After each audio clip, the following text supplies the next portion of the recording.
Hey there, today we're gonna make gluten-free graham crackers. I'm Jamie with SavorySaver. I share gluten-free recipes, tips, tricks, and resources to make your gluten-free lifestyle easier. So please consider hitting subscribe and let's get started. Okay, so I found this recipe in a paleo cookbook and I'm gonna make a few changes which keeps it gluten-free, but it does not make it paleo. So it looks like an easy recipe. We'll see how the rolling process goes because that's usually where I run into issues because I never roll it thin enough, but we're gonna try anyway. So it really is only a few ingredients, should only take a few minutes to put together, and then we're gonna bake it off. So you wanna turn your oven on to 350 degrees Fahrenheit. While our oven preheats, we should have enough time to mix these up and get them rolled out. So you wanna start with 3/4 of a cup of almond flour. Next, you want to add 1/2 cup of cornstarch. The original recipe calls for arrowroot, which I do not have, and I don't normally keep that in the house in large quantities. Next, we're going to add a tablespoon of coconut flour. I am leaving this as is. If there are any substitutes that you know that work well for coconut flour, leave those in the comments below. I will also link to some affordable coconut flours in the description below if you need to check those out. So we're going to add that. We're gonna add 1/2 teaspoon of baking soda. And our last dry ingredient is 1/4 teaspoon of fine salt. Then you wanna whisk it together until everything's combined. It looks like everything is pretty well mixed, so I'm gonna add our wet ingredients. So the original recipe calls for 1/4 cup of melted coconut oil. And I don't want these to taste like coconut, and we're not doing paleo, so I'm swapping out the 1/4 of a cup of melted coconut oil for 1/4 of a cup of melted butter. And before we pour the butter in, I'm gonna take my tablespoon and just dip it in to coat it, because we're gonna put some honey and molasses in these, and that's gonna help everything release. So let's pour in our butter. Next, we're gonna add 3 tablespoons of honey.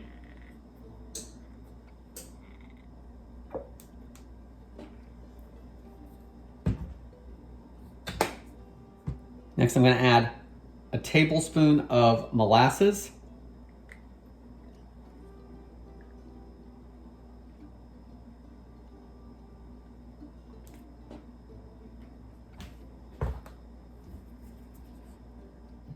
Now you want to whisk everything till it forms a dough, and I have a spatula here just in case the whisking gets difficult. I'm going to switch over to the spatula and finish it up with that. It is very dough-like.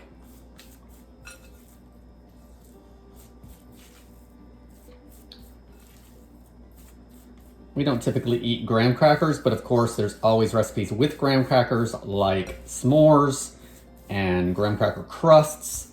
So I'm hoping that this is going to be great for those type things. And it doesn't seem like it's hard to make, so if it only takes a few minutes, it's definitely worth making them instead of buying them at $4 or $5 for a little bitty pack of them. Okay, everything's mixed up, so let's go ahead and transfer it over to some parchment paper and roll it out. So I've got a large sheet pan here, and my parchment paper is right here, and it fits inside this, and we're gonna cook it on the parchment paper. So I'm gonna transfer my dough over to the parchment paper. The recipe suggests using another piece of parchment paper. I'm actually gonna use plastic wrap so you guys can see better. I've got my rolling pin. I'm hoping there's enough oil in here so it doesn't stick, but you wanna try to shape it as you do it into a rectangle, of course, to make crackers out of it. So let's roll it out. You wanna roll it between 1/8 of an inch and 1/4 inch thick, which that's where I always run into problems because I never do it thin enough and then it doesn't bake up easily.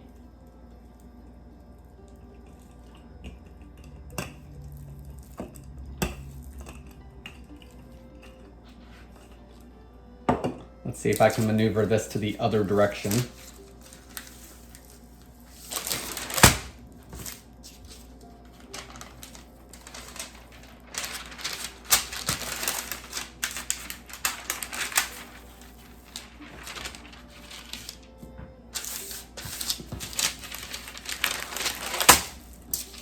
There you go, guys. That's my one trick of the day.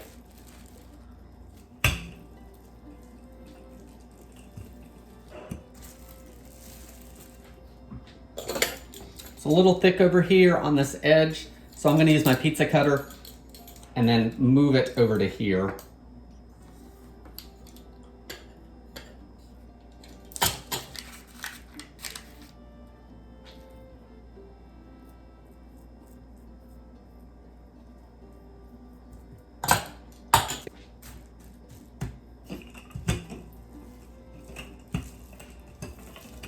Okay, so everything's rolled out. Now we need to cut it into crackers. It does not say you have to separate them, which is good because this is taking up the whole pan. So I'm gonna cut it into squares, and instead of transferring it first, I'm gonna cut it here while it's on the counter. That way there I don't have the pan sliding around on me. So let's cut it into squares or rectangles.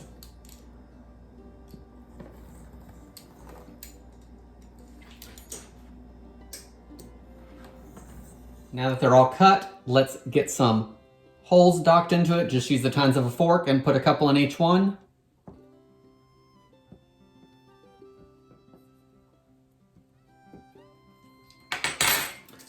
Okay, everything has been docked. Let's get them onto the cookie sheet.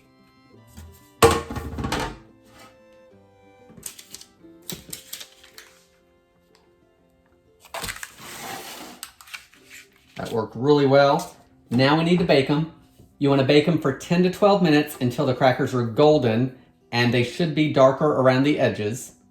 And then once they're done, we can cut the dough against the lines again if it's cooked back together. And then after they cool, we can break them apart. So it's been 12 minutes, and you can see, especially around the edges, it has darkened up. And across the board, it's darkened up some too. Everything has cooked together, but I can still see my scores that I did. I can no longer see the fork marks that I used. Now it says to cut them. So I am gonna cut them along the original marks, and I may actually take a fork and see if we can pop some holes back in them. And I'm hoping as they cool, that they will crisp up more like a cracker, because right now they're soft.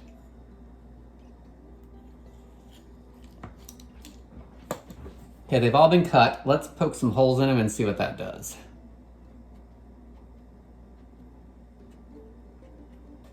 It definitely gives them that traditional graham cracker look. All right, I've got a cooling rack back here. I'm actually gonna slide these onto the cooling rack with parchment paper and all to let them cool completely, and then we'll give them a taste.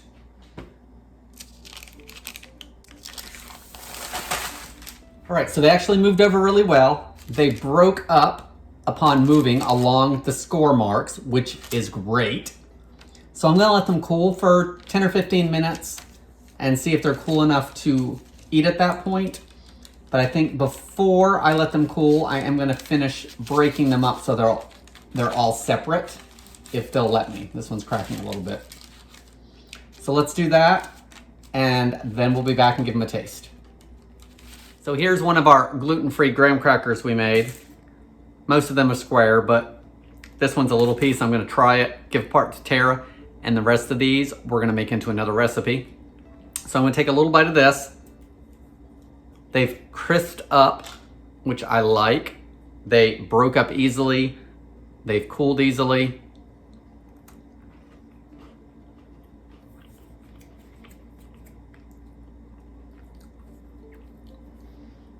They're not super sweet because they are a paleo recipe originally, so there's not a lot of sugar in there, but graham crackers aren't typically super sweet anyway. I think they're really similar to graham crackers.